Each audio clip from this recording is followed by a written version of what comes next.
Welcome to Special Stage and welcome to the 2015 BTRDA 1400 Rally Championship.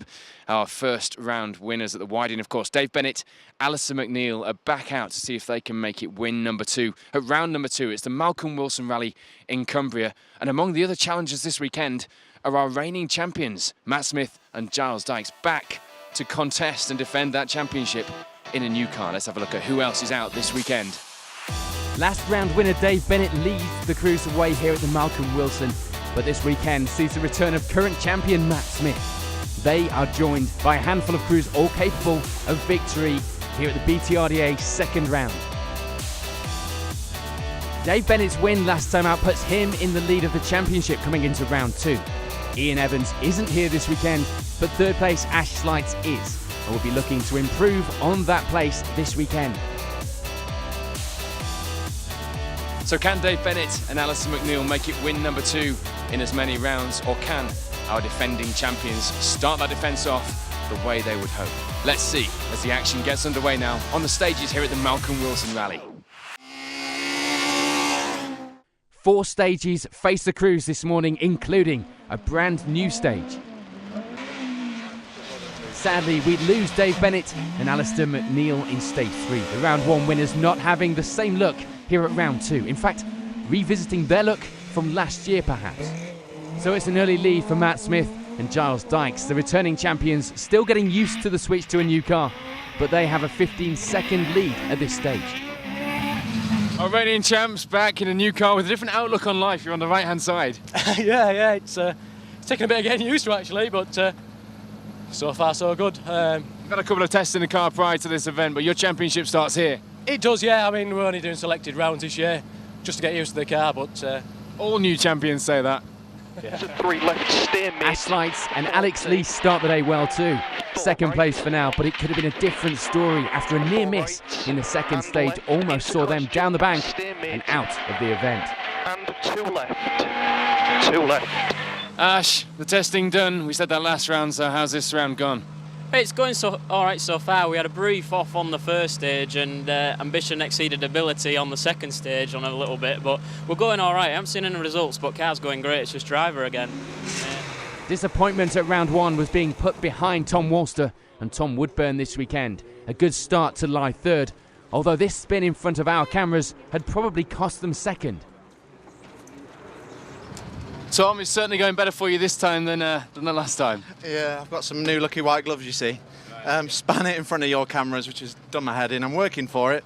There's so many teething problems still, but I'm so pleased that we're here. The boys have done an incredible job. So yeah, hopefully we'll just keep it going, collect some points, everything crossed that it just holds together. And a spin at the end of stage 4 was about the only problem Dave and Freddie Brick could report. They end the morning loop in 4th. How have the first 4 gone for you? Well, I forgot the first 3. I just remember the last one, and that was fairly early, to be honest. Made a big mess up at the last hairpin. Overspun it, went down in a ditch, so another reverse out, so disappointed there. Yeah. But anyway, yeah. Long way still to go. Long way to go, and still going, that's the main thing. Ryan Weston and Mark McCulloch were looking for some good results now that they were moving into their second season in the BTRDA. 5th place for now was a good start, but with some mixed feelings about the morning stages. Ryan, how were the first 4? The first stage was alright. I went through well on that. The second stage I didn't really like. Don't know why, but stage 3 and 4 I was going pretty well. And that Get in the rhythm. Yeah, I'm in the rhythm now. Roger Priestnell, another former challenger, returning with Chris King alongside for this season, and they were dusting off the cobwebs after time out of the seat. 6th place for now was a good start. Sadly for M Sport employees MARKO, JERAM and Steve Green, their start wouldn't be so good. They go off the stages, rolling the car into a ditch. Luckily for them though, there was very little damage, and after a delay they were on their way again to reach service in 7th place. There are some speckers up there. A puncture in stage 2 was cause for a little lost time for Keith and Mari Riddick, but things were going a lot better now, 8th overall and leading the class in that MG. Clive Anstey and David Rook, meanwhile, would just be glad to get through stage 4, having put the car into a ditch there last year. They get into service in 9th place, but with a few repairs to do on the car. And we see the return of Joe Evett and John Connor to the stages this weekend, rounding out the top 10 for now, but with a string of problems to contend with this morning, including the steering coming loose. Unfortunately, we lose Dan Gray and Matt Rogers as they go off in stage 2. Not the best of seasons for the pair so far, 2 rounds in. Sadly as well, we lose Jordan and Paul Hone. They crash out on stage 2, and although they got going again, the car would snap a drive shaft on the start line of the next stage. We'd also lose Gareth and Errol Evans when the clutch goes in stage 3. And Matt Jackson and Claire Williams would get a little further, but problems throughout the day culminated in a misfire on that brand new engine of theirs. They retire in service. In Rally First, it will be the early lead for James West and Steve Eggington, but that isn't how the day started. The pair third fastest on the opening stage.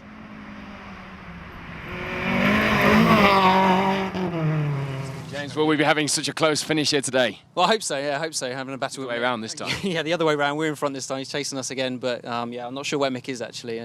Conditions are really tricky out there, very slippery, no grip at all, and just thanks to all the marshals for being out in these conditions, supporting us. Start of that stage. Yeah, it's crazy. It's crazy. Sadly, the battle for the top would take a turn for the worst as we lose Mick Smith and Calvin Holdsworth to a fire in stage 2. Luckily, not much damage to the car thanks to passing competitors lending their extinguishers to help with the situation. For Matthew Thompson and Charlotte Banner, it will be second, already further into the event than they got last year, so any position was a bonus really. Gravel. Yeah, it's very slippy. Hopefully we actually finish the event. I only did 2 stages last year. The clutch went on it, so all good at the moment, and hopefully we get to the end. But that stage was really good fun. Yeah, really enjoyed that one. The one before was very slippy, but we got to the end, so all good. Saying that, you've got 4 more. Good luck. Cheers, thanks. And Nick Carr and Joe Sturdy have a steady start. Getting into it a bit more in later morning stages, they end this loop in third.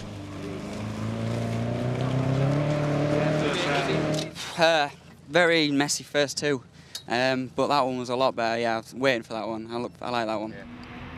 Chris Wheeler and Jan Griffiths have a great first stage run to actually lead, but by the end of stage 4, it will be 4th place for the pair. Happy with that?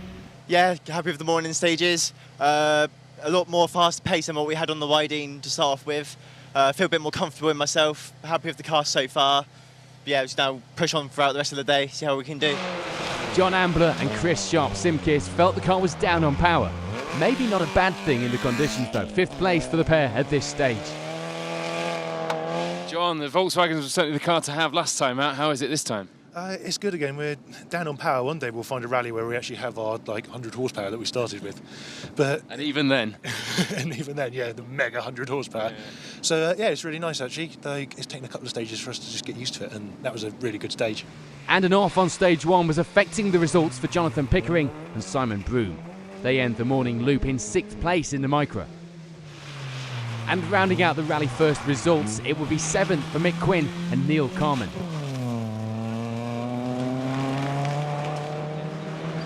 Unfortunately though, we lose Jonathan Jones and Jez Rogers in stage 4 when the pair roll the car off the stage. So 4 stages down here at round 2, and the results are looking like this. Matt Smith makes an ideal return, and it's the category lead for James West in Rally First.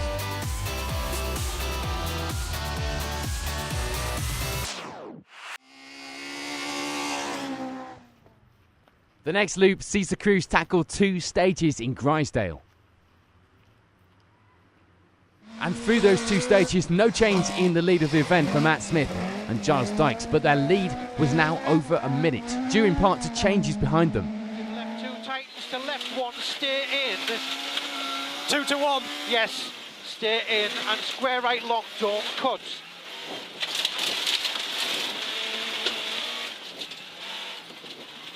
.60 care, right 1 long, tightens, left 1 plus,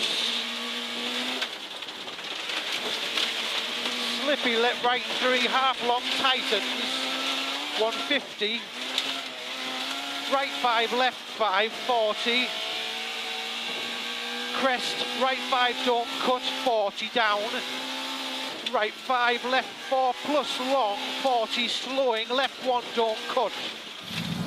Matt, at the start of this event, you were just throwing yourself back in and getting used to the car. How do you feel now, two to go? Yeah, really enjoyed those two in Grisdale. Really suits our driving style, and unfortunately we picked up a puncture, I don't know, 4 miles from the end of the second one. But other than that, really happy.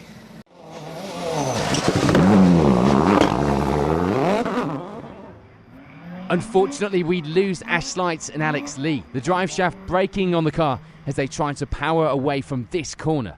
And the pair are forced to retire here. And it will be the same corner that ends Tom WALSTER and Tom Woodburn's event. They come into the corner too deep and nose the front of the car into the gravel, causing damage to the radiator and forcing them to call it a day.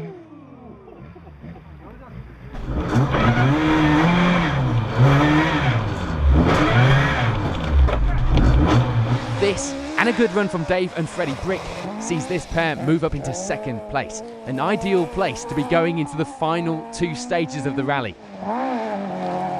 Dave, how's the rest of the day been treating you so far? Yeah, Grisdale's good. I always enjoy it down there. Lots of blind brows, so yeah, it's always good down there. We shall see. I've blown it in Greystoke here, I doubt. So you've got 2 left. What's the plan then? Just get it to the end now? No, same as usual. Flat out. MARKO, JERAM and Steve Green probably didn't think that they would see these stages, let alone end them in third. But their stage times didn't seem to be affected by their stage 3 roll, and they were going well in that place. On a roll, you could say. Left 2 opens the junction. Into right 1 over crest. 30. Left 1 flat. 50. Left 1 long. 40. Right 1 opens up. Into left 1 opens. 40. Right 1 long over crest. Into left 1 long. 40. Right 1 long opens. 70. Right 2 at junction. Ryan Weston and Mark McCulloch, meanwhile, gain a place in these stages, and it could have been more, but a throttle problem held them back a little, just 4 seconds behind JERAM. Ryan, been good today? Yeah, everything was going well today. That last stage I didn't do well, and I was the throttle was stuck on, so. No excuses for the stage times then? No. Excellent. 2 more left. What's the plan? Just keep it on, or have you got someone to fight? Just keep her chopping. That's all I'm wanting. And for Roger Priestnall and Chris King, it will be 5th. They gain a place in these stages, but there was a problem developing with the rear suspension on the car. Roger, 2 left. What's the plan? We're just trying to stop the back wheel falling off. There's some that's coming on drift at the back, and it feels like we're a proverbial dog on line now, so we're just going to have a look at it now. So keeping the back wheel from falling off sounds like a good plan to me. Yeah, it'll be cool if that happened. See you in a minute. No change in the rally first lead in these stages. James West and Steve Eggington have a good run through Grisdale to gain almost a 2-minute lead. James, your main contender, obviously no longer in this rally, so your eyes are all up ahead. Yeah, indeed. Just got to keep it straight, keep it on the roads. The Grisdale stage has been fantastic there, even without Mick behind us pushing us. It's still been a fantastic day. So it's nice and slippy, but you know we can get the car moving and just enjoy the stages. So. For Nick Carr and Joe Sturdy, it will be 2nd. They were a lot happier with the times, and they lead the way in the 1.4 class. Nick, very quickly, 2 stages left. Happy? A lot happier than I was this morning, definitely. Yeah, far better afternoon. What's happened since this morning then, very quickly? I think we've got our acts into gear, to be honest with you. Yeah. Times are looking a lot better. So. Confidence looks better as well. Yeah. Good luck for the last 2. Cheers, thanks, Paul. Chris Wheeler and Jan Griffiths, meanwhile, were happy with the pace. They felt they'd done all they needed to do so far, and the last 2 stages would be all about the finish. Chris, 2 left. What's the plan? Just keep it up with the pace you've been going at this afternoon. Really on it. So you're doing everything you need to do? Yeah, doing everything we need to do. So happy with it so far. Matthew Thompson and Charlotte Banner unfortunately slipped down the results a little. They lie in 4th now, but still go well in the polo. And it will be 5th for John Ambler and Chris Sharp-Simkis. They had just 16 seconds to Thompson ahead, but that may be too much to make up in these short final stages.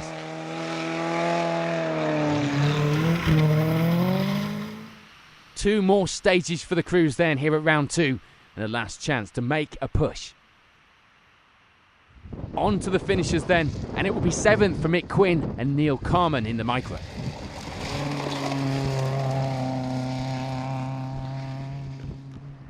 John Ambler and Chris Sharp-Simkis struggle through with the underpowered car to take 6th place.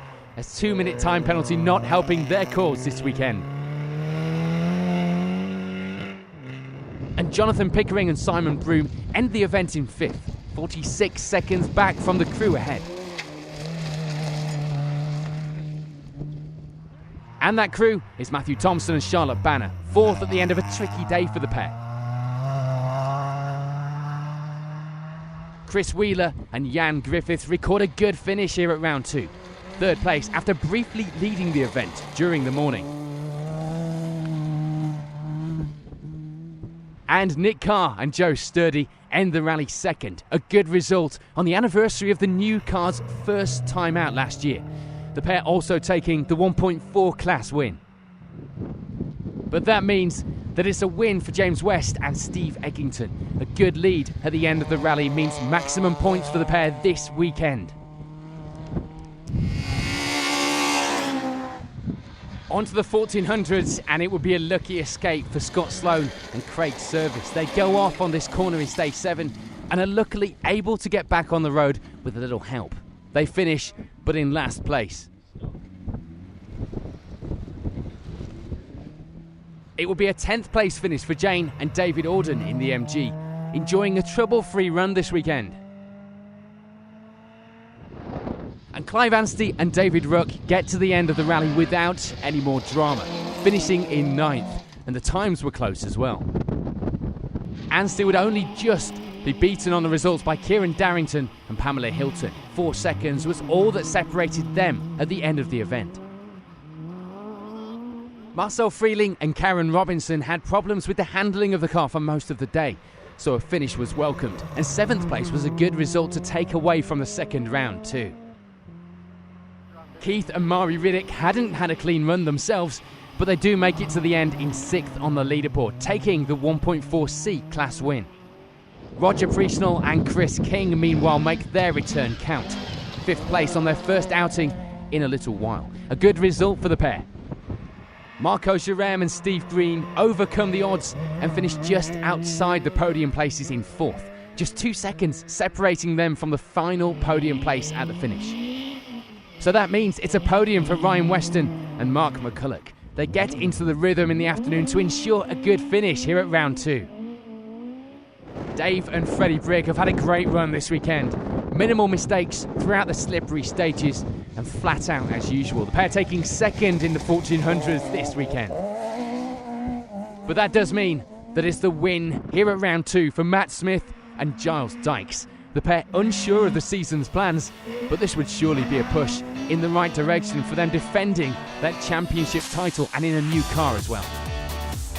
So just before we speak to our winners, here's a reminder of the overall results.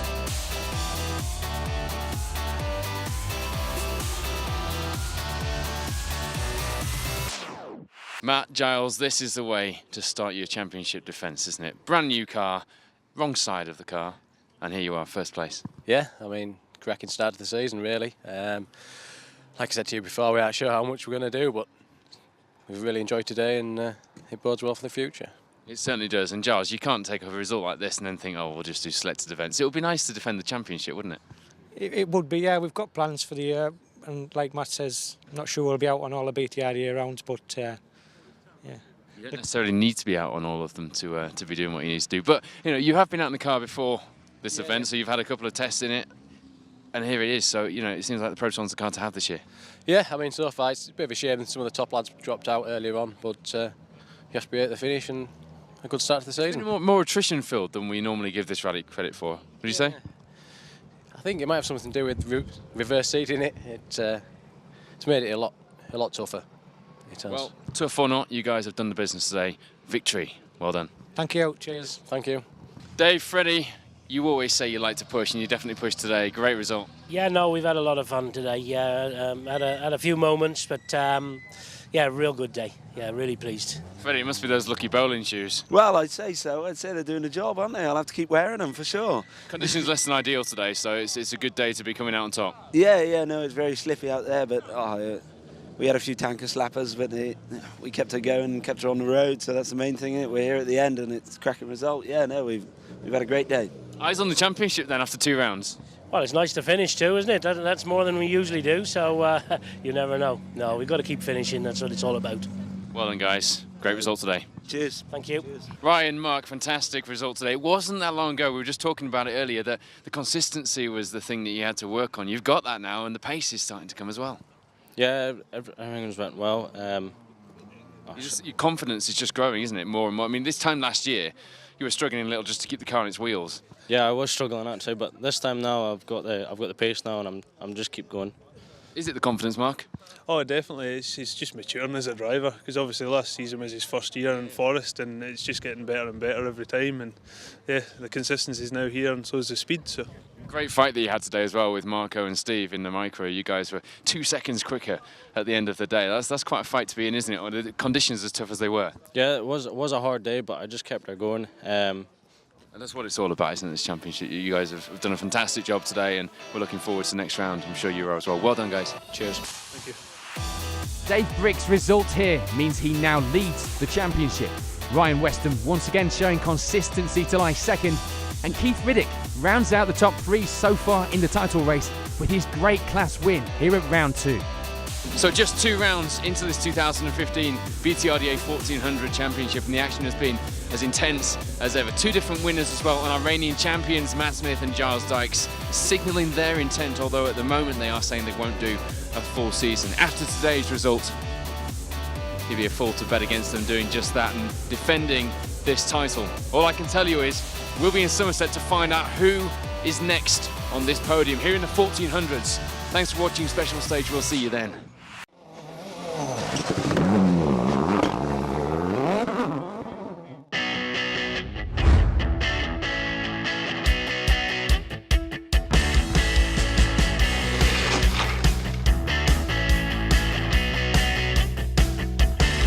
Five right plus in and 6 right continues over 10.